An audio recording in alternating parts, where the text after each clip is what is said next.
Real Madrid যারা first হাফে গোলই করে না, তারা 55 সেকেন্ডের মাথায় গোল করেছেন। রিয়াল মাদ্রিদ তাদের ঘরের মাটিতে আলাভেসকে 3-2 গোলে হারিয়েছেন। কিন্তু আপনি এই স্কোরটা দেখে হয়তো বা ভাবতেই পারেন যে ম্যাচটা সমানে সমান হয়েছে বা রিয়াল মাদ্রিদ একটু কিছুটা বেটার খেলেছে, কিন্তু আপনি যদি 80 মিনিট পর্যন্ত খেলাটা খেয়াল করেন তাহলে দেখবেন রিয়াল মাদ্রিদ তাদের আধিপত্য দেখেছেন।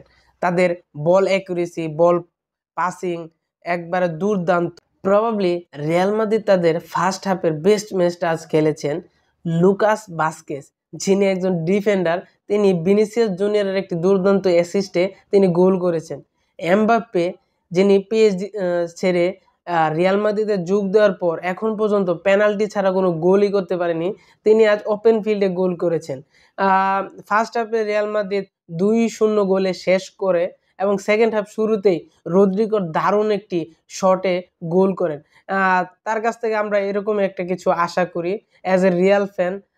3-0 গোলে লিড নেওয়ার পর আমরা হয়তো ভেবেছিলাম যে ম্যাচটা হয়তো 5-0 বা এরকম আরো বড় ব্যবধানে হয়তো ম্যাচটা রিয়াল মাদ্রিদ জিততে চলেছে। ইনফ্যাক্ট আমি আমার পেজে প্রেডিকশন করেছিলাম যে রিয়াল মাদ্রিদ 4-0 গোলে জিতবে, কিন্তু এডার মিলিটাওকে তুলে নেওয়ার পরেই যেন রিয়াল মাদ্রিদের দুর্দশা শুরু হয়।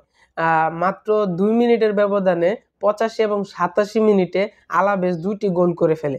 ফলে রিয়াল ফ্যানরা শঙ্কিত হয়ে পড়ে যে আসলে কি তারা এই ম্যাচটা জিততে যাচ্ছে কি না বা ম্যাচটা কি ড্র হবে, কিন্তু হোপফুলি শেষ পর্যন্ত তার হয়নি। ফলে রিয়াল মাদ্রিদ এখন পর্যন্ত সেই সেম অবস্থানে আছে, 2 নম্বরে অবস্থান আছে 17 পয়েন্ট, আর বার্সেলোনা 18 পয়েন্ট নিয়ে তারা টেবিল টপার। আমরা রিয়াল ফ্যানরা আশা করতেছি হয়তোবা কয়েকটা ম্যাচের মধ্যে রিয়াল মাদ্রিদ তাদের দুর্দান্ত একটি ছন্দে ফিরে হয়তোবা টেবিল টপে আবারও অবস্থান করবে।